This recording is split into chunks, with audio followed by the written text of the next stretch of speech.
आप सभी को नमस्कार। शिक्षा विभाग हरियाणा से मैं मास्टर मनोज पवार गणित की इस कक्षा में आपका हार्दिक स्वागत करता हूं।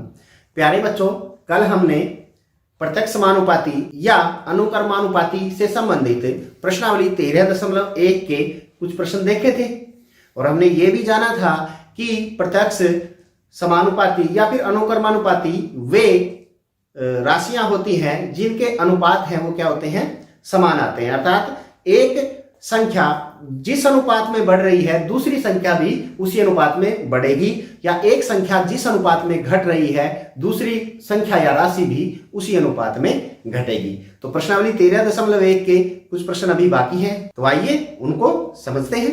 छठे प्रश्न को देखते हैं कि एक जहाज के मॉडल में उसका मस्तूल 9 सेंटीमीटर ऊंचा है जबकि वास्तविक जहाज का मस्तूल 12 मीटर ऊंचा है। यदि जहाज की लंबाई 28 मीटर है तो उसके मॉडल की लंबाई कितनी है। इस प्रश्न के अंदर हमारे पास तालिका इस प्रकार से बनेगी कि वास्तविक जहाज का मस्तूल है जो वो मॉडल का मस्तूल है वो दे रखे हैं हमें। यदि मॉडल का मस्तूल 9 सेंटीमीटर का है, ये सेंटीमीटर में है या मीटर में है, तो वास्तविक जहाज का मस्तूल कितना है, 12 मीटर है। अब यदि वास्तविक जहाज का मस्तूल हमारे पास 28 मीटर है तो मान लेंगे कि मॉडल का मस्तूल कितना होगा, x होगा। अब जैसे जैसे वास्तविक जहाज की मस्तूल की ऊंचाई बढ़ती रहेगी तो हमारे पास मॉडल में भी मस्तूल की ऊंचाई बढ़ेगी। अर्थात यह स्थिति अनुक्रमानुपाती है, अर्थात प्रत्यक्ष समानुपाती है। तो हम इसको किस प्रकार से लिखेंगे कि 12/9 बराबर किसके आ जाएगा, 28/x के। अब आर पार गुणा करेंगे, 12 की x के साथ कितना हो गया, 12 गुणा x, और 9 की 28 के साथ 9 गुणा 28। यहाँ से x का मान हमारे पास कितना आ जाएगा, 9 गुणा 28/12 है। ये 3 पे कटेगा, 3 3 9, 3 चौके 12, 1 4 से 4 4 4 7 28 और 7 21। x का मान हमारे पास का कितना आया है, 21। अर्थात जब वास्तविक जहाज की लंबाई 28 मीटर है तो मॉडल का मस्तूल कितना होगा, 21 सेंटीमीटर होगा।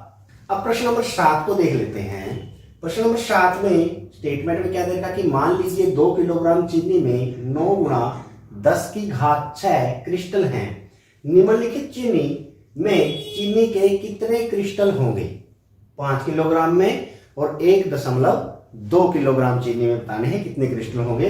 तो इसके लिए पहले हम सारणी बना लेते हैं। हमने चीनी लिया है और क्रिस्टल। चीनी जब हमारे पास, ये चीनी किलोग्राम में है, हम इसको किलोग्राम में ले लेते हैं।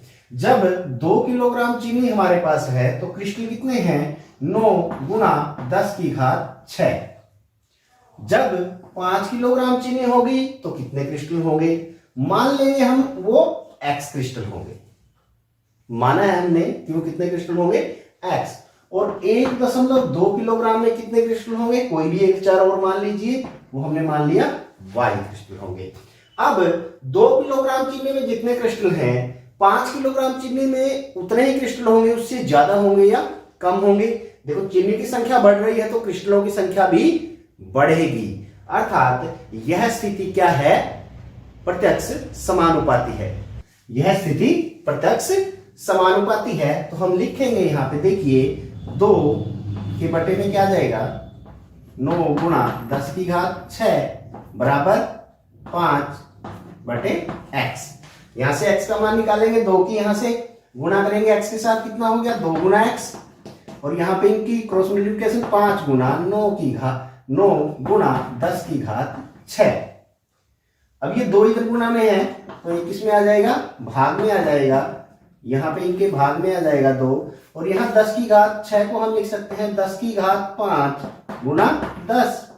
एक घात हमने अलग ले ली 10 की, ठीक है। तो यहाँ इसको काटेंगे 2 से, 5 हमारे पास हो गया, और 5 की 5 और 5 25, 25 को 9 से गुणा करेंगे, कितना हो गया, 25 में 225, बिल्कुल सही कहा, 225 यहां से आ गया, 225 गुणा 10 की घात 5। अब ये यहाँ पे 10 की घात क्या बची हुई है, 5 बची हुई है। तो इतने क्रिस्टल होंगे 5 किलोग्राम चीनी में। इसको थोड़ा सा और विस्तारित रूप में यदि हम लें तो हम जब भी बड़ी संख्याओं को लिखते हैं, हमने घात एवं घातांक में सीखा है, जब भी बड़ी संख्याओं को यदि हम लिखते हैं तो मानक मान के रूप में हम पहली संख्या के बाद दशमलव लेते हैं। हमारे पास यहाँ दशमलव है, जब यहाँ दशमलव आएगा तो 2 स्थान आगे बढ़ा है तो 10 की घात 2 और बढ़ जाएगी, अर्थात 2.25 गुना 10 की घात कितना हो जाएगा 5 से 7।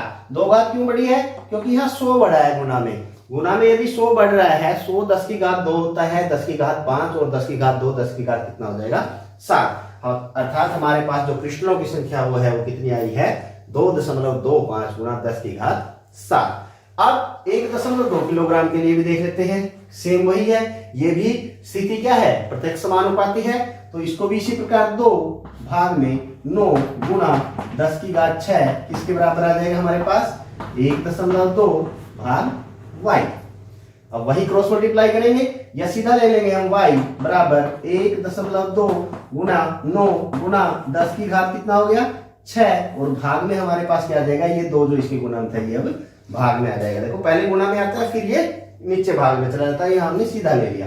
अब इसकी दशमलव निकालने के लिए नीचे क्या आ जाएगा 10, यहाँ 2 से 2 छिके 12 है और 6 में कितना हो गया 54।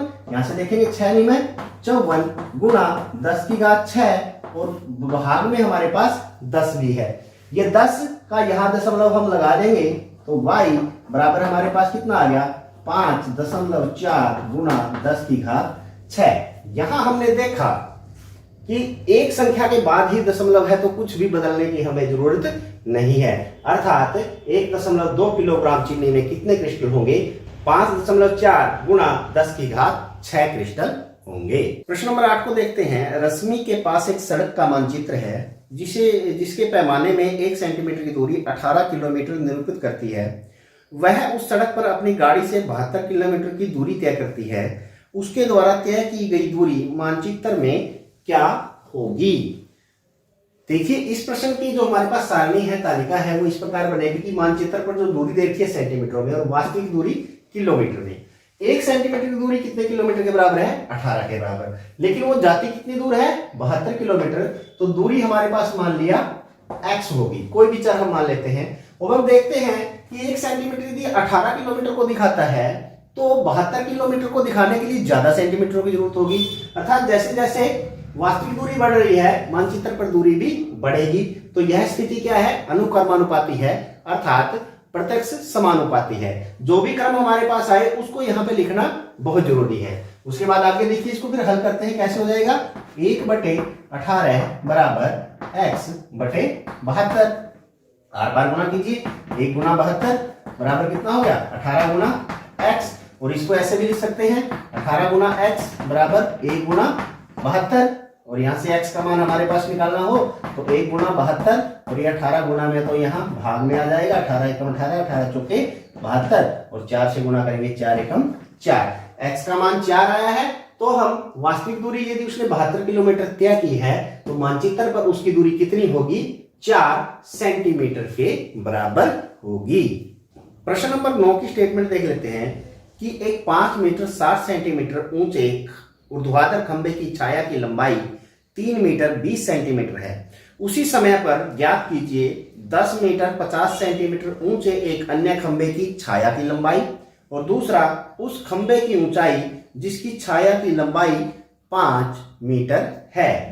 तो देखिए इस प्रकार की स्थिति में हमारे पास ये सारणी बढ़ेगी कि खंभे की लंबाई हमने मीटरों में ले ली है क्योंकि मीटर और सेंटीमीटर दे रखा है, सेंटीमीटरों को हम मीटरों में कन्वर्ट कर देंगे, और छाया की लंबाई भी मीटर में ले ली।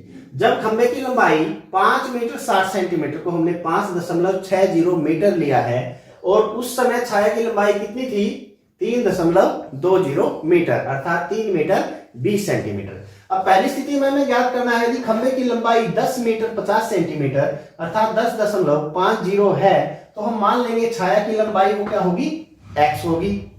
और दूसरी स्थिति में वो कह रहा है कि छाया की लंबाई यदि 5 मीटर हो तो खंभे की लंबाई हम मान लेंगे कितनी होगी y मीटर हमारे पास होगी। ठीक है, अब यहां से हमने देखा है कि जैसे जैसे खंभे की लंबाई बढ़ेगी उसकी छाया की लंबाई भी उसी समय बढ़ेगी। तो यह स्थिति हमारे पास क्या होगी अनुक्रमानुपाती होगी, अर्थात प्रत्यक्ष समानुपाती हो गई है। तो इसको हम देखो हल करेंगे। पहले 5.60 भाग में 3.20 किसके बराबर आ जाएगा हमारे पास 10.50 बटे x के। अब आर पार गुना करेंगे 5.60 गुना क्या हो गया x बराबर कितने हो गए 10.50 गुना 3.20 हमारे पास आ गया। यहां से यदि हम x का मान निकालेंगे 10.50 गुना 3.20 और भाग में हमारे पास कितना आ गया 5.60। यहाँ दशमलव के बाद 2 अंक है, यहाँ दशमलव के बाद 2 अंक है, इसको सीधा भी काट सकते हैं या हम ऐसे कर सकते हैं, इसका दशमलव काटने के लिए हमें 100 नीचे लगा दिया और इसका दशमलव काटने के लिए 100 ऊपर लगा दिया। ये 100 से 100 फिर एक एक पे कट जाएगा, ठीक है। और आगे काटिए, ये कितने पे जाएगा, ये देखिए 0 से हम 0 अर्थात 10 से पूरा पूरा भाग देंगे, फिर 7 पे कटा हुआ है 7 × 56, ये 7 है 7, 7 × 35, 8 पे फिर ये कटेगा हमारे पास, ये जाएगा नहीं, 8 × 32 और 8 0 0 हमारे पास हो जाएगा 0.40। तो यहाँ से x बराबर हमारे पास कितना आ गया जब इसको गुणा करेंगे 15 × 60 यदि गुणा करेंगे तो 6.00 हमारे पास इसका उत्तर आएगा। अर्थात जो छाया की लंबाई है वो हमारे पास कितनी हो जाएगी, वो 6.00 मीटर अर्थात 6 मीटर होगी, ठीक है। अब दूसरी स्थिति में हम देख लेते हैं, इन दोनों को भी समान अनुपात में ले सकते हैं क्योंकि सारे के सारे समान अनुपात में। हम इन दोनों को लेके करेंगे, देखिए 10.50 बटे x किस जगह हमारे पास क्या आ गया 6 आ गया, सीधा 6.00 का मतलब 6 आ गया हमारे पास, और यहां से y यहां से 5। अब क्रॉस मल्टीप्लाई करते हैं, 10.50 गुना 5 बराबर कितना हो गया 6 गुना y, या इसको ऐसे लिख सकते हैं 6 गुना y बराबर 10.50 गुना 5। हमने पक्ष है वो दोनों के दोनों पलट दिए हैं, तो इससे इनके चिन्ह पे कोई फर्क नहीं पड़ेगा। तो यहां से हमारे पास y बराबर 10.50 गुना 5 बटे 6। अब 6 से देखो ये पूरा पूरा कट जाएगा, 6 कम 6 4 हो गए, 6 7 42 और 6 पंजे 30, 1.75 आएगा। तो यहाँ से y का मान जब हम गुणा करके लिखेंगे 5 5 25 2 5 से 35 2 37 3 5 1 5 और 3 8, अर्थात y का मान कितना आया 8.75 आया। अर्थात जब छाया की लंबाई 5 मीटर होगी तो खंबे की लंबाई कितनी होगी 8 मीटर 75 सेंटीमीटर होगी। प्रश्न नंबर 10 को देख लेते हैं। प्रश्न नंबर 10 के अंदर माल से लदा हुआ एक ट्रक 25 मिनट में 14 किलोमीटर चलता है। यदि चाल वही रहे तो वह 5 घंटे में कितनी दूरी तय कर पाएगा। देखो समय मिनटों में और दूरी हमें सारणी के रूप में लेनी है। 25 मिनट दे रखा है समय और दूरी कितनी तय कर रहा है 14 किलोमीटर। अब 5 घंटे, यहां हमने मिनटों में लिया है तो घंटों को हम मिनटों में तब्दील कर देंगे। 1 घंटे में कितनी मिनट होती है 60, बिल्कुल सही कहा। तो 5 घंटे में कितनी हो जाएगी 300 मिनट हो जाएंगी, इसमें ये ध्यान रखना है। और कितनी दूरी तय करेगा, माना वो x दूरी तय करेगा, तो हम कह सकते हैं कि यह स्थिति प्रत्यक्ष समानुपाती है, क्योंकि 25 मिनट में वह ट्रक जितनी दूर जाएगा 300 मिनट में तो ज्यादा जाएगा। अर्थात जैसे समय बढ़ रहा है तो दूरी भी बढ़ेगी, अर्थात यह स्थिति प्रत्यक्ष समानुपाती है।